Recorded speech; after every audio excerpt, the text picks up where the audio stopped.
whoever I'm speaking to is transforming into a different version of themselves for a greater purpose. And in this transformation, they're experiencing massive amounts of loss. And they may even feel like they're doing something wrong or it's not going correctly. What's up, everyone? My name is Jaida Rose, otherwise known as a 3-6 Oracle, and this is another episode of The Collective Conversation. The thing about transformation and going through your own journey is that it does come with loss, because without loss, we would never experience rejuvenation. We would never experience rebirth. And so it's painful to watch people walk out of our lives that we once really had a deep connection, or really more so an attachment for. Because if we had a genuine connection with people, it would never feel like we had to lose them. It would always feel like they were there, and there would always be this cord of love, of knowing love, right? Because we are all connected, but that's a different video for a different time. But the people that you will find and the things that you will find that fall out of your life during this time period are the things that you were attached to, the things that you had an unhealthy attachment to. Because the things that you really are detached from always seem to come easily. It always seems to work out for your greatest benefit. And I just made a video on my experience with detachment down below. It's a quick video if you guys want to go check that out. But when you get this feeling inside that something needs to change, that there's a rebirth happening, that there's a new version of yourself that needs to come, you begin to get your flavor back. You will begin to recognize that I'm uncomfortable in my life, and therefore I need to shake some things up. I need to grow into who I'm meant to be, because a lot of the times in our lives, a lot of the initial times in our lives from a certain period of beyond puberty and a lot of times into our adult life, we are living as meek beings. We are used to being bland. And in this way, other people get used to our blandness, or a false flavor that we're disguising ourselves as. It's like we are a pear, but we show up as an orange because we want other people to like the taste. People are more commonly attracted to oranges than pears, so we try to show up as this orange in hopes that other people's taste buds will desire us, that other people have a taste for us. But really, we're a pear, and the whole time we're lying to ourselves about who we really are and what flavor we really bring to the world. And it's not until you recognize that I'm not an orange, and although it's beautiful, it's not my taste, it's not my flavor, and you step into being that pear. I know this might throw you guys off a little bit, little fruit analogies here, but when you genuinely step into being that pear and you say, this is who I am, this is my taste for life, this is what I desire, and you start attracting the people that actually have a taste for pears, you're gonna wonder why you didn't do it sooner. You're gonna wonder why the hell you were pretending to be something you weren't for so long. And in my journey, I found that when I started being more vocal about who I was genuinely on social media, and being more loud about my desires to pursue an astrological career, I am an astrologer, I am a Sabian symbologist. When I started, giving myself the gift of revealing who I am, and also trying to offer other people a gift of the beauty and the power of astrology and knowing yourself through it, I started to lose followers. People stopped interacting with my pictures and videos and things as much, than rather than when I was younger and I was posting selfies or revealing photos. When I started posting the things that actually lit myself on fire and got beyond the superficial aspect of things, I started to lose followers. And that's because people were used to me being bland. People were used to me having the same taste and the same flavor as what society normalizes as the mass flavor, right? It's like people were used to me having a salt and pepper flavor, and when I threw a little cayenne on there, they didn't know how to react. And some of you right now, you're going through the same thing where you're transitioning and you're transforming and you're realizing that why are people shying away from me? Why does it seem people don't vibe with me as much anymore? It's because their taste buds are not equipped to handle the flavor you bring to the table. People really genuinely need to adapt to what you're bringing because it's so powerful and it's so potent that just that first taste of you really deters them. It's like someone who, I think of children, right? My son, he's a child, he's 1 year old, and he has these taste buds, but they're not like ours. They're very sensitive, and if I were to give him something spicy, he will feel that to the 10th degree. If I give him hot food, it's even hotter to him than it would be for me. He doesn't have those taste buds that have strength to them. And people nowadays, they don't have taste buds that are equipped for certain strength of flavor because we're dulled down by society and by the media. We're dulled down by certain regulations and stipulations and things that we think are necessary. So when you add a different flavor to the table, when you bring a curry dish to an Italian table, people aren't going to know how to react. It's natural. And, don't hate them for that. Recognize that damn, there's some evolution that needs to be happened with them. And maybe I'm not their flavor. Maybe some people are allergic to me or I'm too spicy for them, and that's okay. I don't want to impose myself onto people. I don't want to shove a flavor down their throat that makes them uncomfortable and makes them feel nauseous. I want to attract the people who are willing to, one, adapt to my flavor and see the beauty in it and recognize, I could get to like this. And also the people who just genuinely love it off the bat. The people who love your flavor off the bat, those are your people that are going to be closest to you. People who adapt to your flavor all the time, they're still important, but you'll find that they're maybe in that more outer circle, and you still really genuinely appreciate their support. They're going to be the massive amount of support. The people that adapt to what you have going on, they will be the masses. But the people that just genuinely had that taste for you off the rip, they are your people. They're your inner circle. Those are the people you're going to be working with close-knitly. And it's okay if people adapt to you or you've had to adapt to certain people. That's life. But the thing is, we're humans, and that's what we do. We adapt. We have that ability. And when you bring something to the table that people recognize as good for them, is something fresh and something they might want to have to get on board with, they will take that initiative to adapt to you. And the people who choose not to, you don't want someone who can't adapt at your table. You don't want someone who can't adapt in your circle.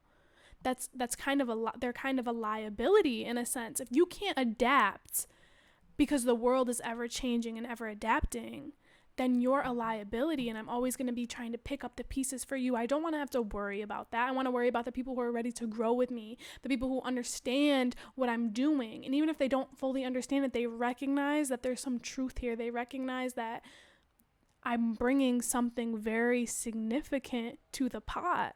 You start changing your flavor, you start stirring that pot, and people don't know how to act when you start stirring the pot. They're used to being stand still. They're used to, like I said, being meek and gloomy and just stagnant. When you start stirring that pot, you force people to look at themselves. And that's really what it comes down to. When you add a new flavor to something, you force people to look at all that they've ever known. And if people aren't ready to get out of their comfort zone, then you're going to see them fall off. And they might come back in the future when they're ready. But that's not your business, That doesn't have much to do with you. As long as you keep worrying about your pot and your dish and perfecting it, that's the purpose. That's your purpose here.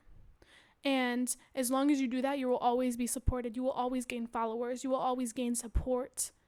Because people recognize effort and people recognize authenticity. And when you mix both of those things, you are a magnet for success.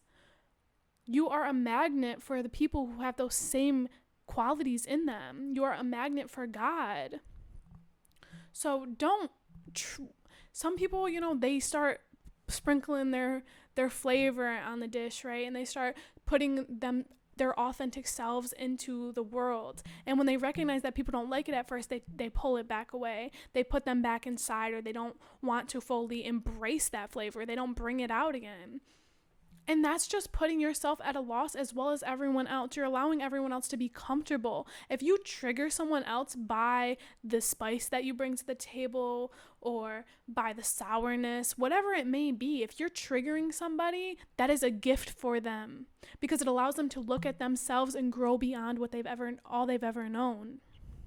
I really have come to this point where in my life, when someone triggers me, of course, I'm still human. I'm initially triggered and caught up in my own feelings and mindsets, but it comes back to a real back in moment where I am so freaking grateful for that, because if you're triggering me, you're allowing me to recognize a weakness that I might have within an ability to not be able to adapt in a certain aspect of my life, a lack of trust for myself and for God. So if you trigger me, it's a gift. And if you're triggering other people, it's a gift. It shouldn't be your intention necessarily, I guess, not to trigger people. It should just be your intention to be who you are and to honor the flavor you bring to the table. And however anyone else reacts to it is not your business. You can give them a warning like, hey, this is me, this is who I am, this is the flavor I bring. If you're adverse to that, don't eat this, don't dig in with me, don't sit at my table. If you're allergic to this, definitely stay away maybe. Don't stop yourself from continually adding that to the dish. Don't stop yourself from continually stirring the pot. Water that is still is dangerous. It's bacteria ridden. It's gross. Animals drink from running water most of the time because running water signifies flow. It signifies change, movement, clearness, clarity, creativity, genuine hydration. If you're surrounded by people that don't want you to stir the pot too much or in a different direction than what they're used to, you just go find a different pot. You go build your own if you have to, and then people will come and gravitate towards your pot eventually. Someone out there needs this video right now, because I know at one point I really needed this, and in some way, shape, and form, I heard it from somewhere, from someone. Whether it was myself, my inner being, God, or someone else here on social media, a family member. However it transposed, this message is always going to be necessary for the people who are finding themselves, for the people who are growing and adapting. Because when you're the first person to adapt to something, you will find that other people aren't there yet. They're not always there yet. And that's okay. Keep going. Keep leading, because that's what you are. You're being a leader.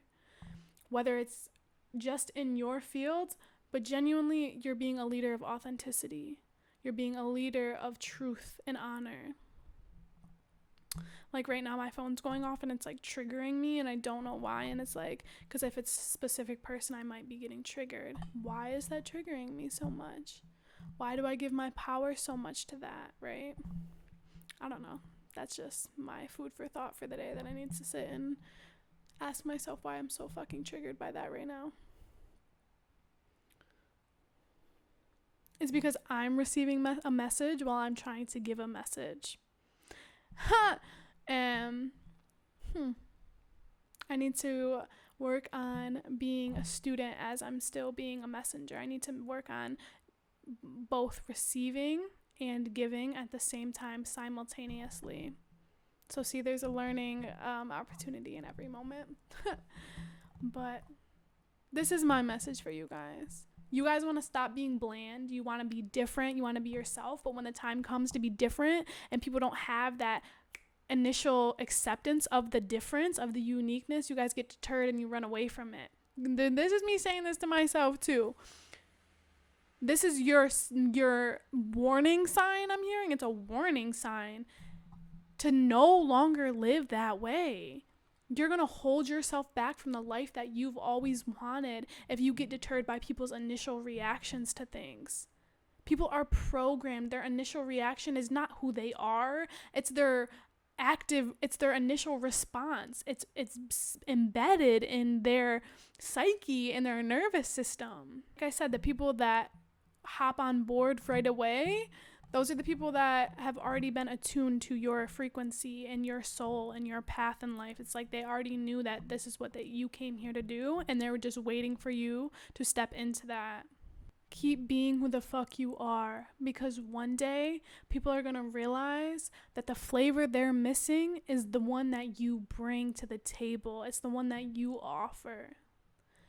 People are going to realize that every single day. There's going to be a new person, a new couple of people, hundreds of people, thousands of people every day that recognize, I don't know what the hell this flavor is that you put in this dish, but I need to add it to mine because this is what I've been missing. It might make it a little bit better. It might help me balance out the other flavors that are in here. You just need to have that faith in yourself first, and knowing that you have a beautiful flavor to you, of knowing that you are a beautiful person and your uniqueness matters and it's purposeful. I love you. Keep being who the fuck you are, because there is an important purpose for you here. You have a unique genius that no one else can modify, that no one else can show up as and recreate genuinely. You have your own unique genius, and people won't understand your genius at first from their level of consciousness and perspective and awareness, but it doesn't mean that they can't adapt to it. It doesn't mean that they won't evolve to it, and it doesn't mean that it's not needed and necessary. I love you so much, so fucking much. Stop being a bland person to satisfy the needs of other people. Stop being a bland person to avoid satiating the salivary glands, the taste buds of other people. I love you. Peace out.